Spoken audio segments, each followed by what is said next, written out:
ఈరోజు SC categorisation దీని మీద చాలామంది సభ్యులు మాట్లాడారు.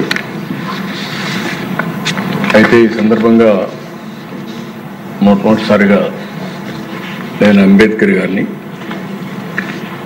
జగజ్జీవన్ రామ్ గారిని, మహాత్మా జ్యోతిబా పూలే గారిని, ఎన్టీఆర్ రామారావు గారిని ఒకసారి స్మరించుకుని ఈ కార్యక్రమాన్ని ఏ విధంగా చేయబోతున్నానని చెప్పబోతున్నాను. ఇప్పుడే మిత్రులు పవన్ కళ్యాణ్ గారు కూడా, జనసేన అధినేత, చాలా స్పష్టంగా ఏ కారణాల వల్ల మేము ఈ కేటగరైజేషన్ చేస్తున్న విషయాలు కూడా వారు కూడా చెప్పారు. అదే మాదిరిగా ప్రధానమంత్రి నరేంద్ర మోడీ గారు కూడా సోషల్ జస్టిస్లో భాగంగా ఎస్సీలకు కూడా కేటగరైజేషన్ చేయాల్సిన అవసరం ఉందని నొక్కి చెప్పారు. అయితే దిశ ఈ సందర్భంగా మనం ఒకసారి ఆలోచిస్తే, సమాజంలో పేదరికానికి అనేక కారణాలు ఉన్నాయి. చరిత్రలో మనం చూసినప్పుడు కొంతమంది ఆర్థికంగా, రాజకీయంగా, సామాజికంగా వెనుకబడే పరిస్థితికి వచ్చారు. చరిత్ర ఒకసారి విశ్లేషించినప్పుడు ఈ 3 కారణాలు కూడా ఆ కులాల్ని ఎక్కడికక్కడ ఆర్థికంగా వెనక్కి లాగేసే పరిస్థితి వస్తుంది. ఇప్పుడు మనం ఒకసారి ఆలోచించిన దిశ, స్వాతంత్రం వచ్చింది, 70 సంవత్సరాల పైన పూర్తి చేసుకున్నాం. నిన్న మళ్ళా చూస్తే 2047కి 100 సంవత్సరాలు పూర్తి చేసుకోబోతున్నాం. ఇంకా కూడా ఆర్థికంగా, రాజకీయంగా, సామాజికంగా అసమానతలపైన పోరాడే పరిస్థితి వస్తూ ఉంది.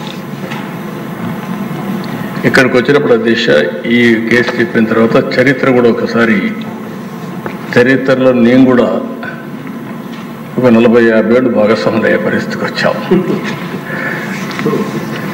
అది కూడా ఒకసారి చూసినప్పుడు దీన్ని ఇటీవల కాలంలో అనేక ఛాలెంజెస్ తర్వాత, నేను ఆ చరిత్ర చెప్పేటప్పుడు కూడా చెప్తాను, ఒక తీర్పు ఇచ్చారు. 7 మంది జడ్జెస్ 6+1 తీర్పు ఇచ్చినప్పుడు చాలా స్పష్టంగా రాష్ట్ర ప్రభుత్వాలు ఏ వర్గమైనా సరే వెనకబడిందని భావిస్తే మీరు వర్గీకరణ చేసే అవకాశాలు ఉన్నాయని రాష్ట్రం కానీ, కేంద్రం కానీ అందరికీ మీకు చేసే అవకాశం ఉందని చాలా స్పష్టంగా తీర్పు ఇచ్చారు. దానిపైన 1 మ్యాన్ కమిషన్ వేయడం, గ్రూప్ ఆఫ్ మినిస్టర్స్ని నియమించడం, వారందరూ ఆలోచించిన తర్వాత మొన్నే క్యాబినెట్లో కూడా ఒక నిర్ణయం చేశాం. ఈ నిర్ణయం చేసిన దాని వెనకాల దిశ, ఎన్నికలప్పుడు కూడా ఎన్డీఏ కూటమి వర్గీకరణకు కట్టుబడి ఉందని చాలా స్పష్టంగా చెప్పాం.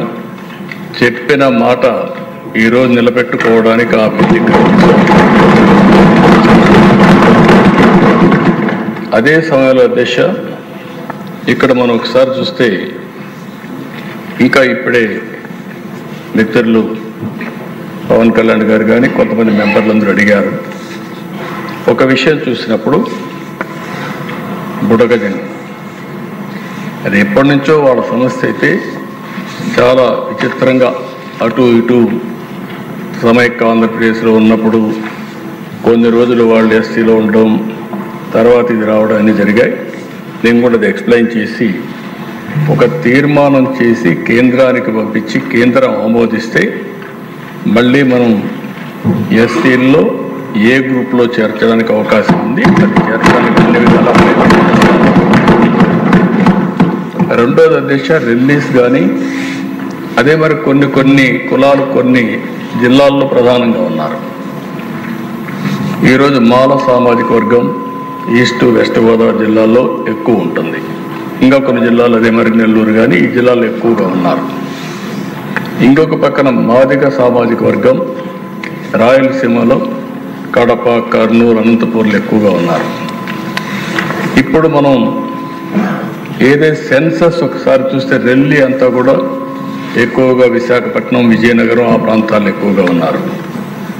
అయితే ఈరోజు కమిషన్ వేసిన తర్వాత కమిషన్ ఇచ్చిన రిపోర్టు ఏదైతే 26 జిల్లాలు అయినాయి, ఈ 26 జిల్లాల్లో ఇది చేయాలంటే జనాభా లెక్కలు సరిగా లేవు.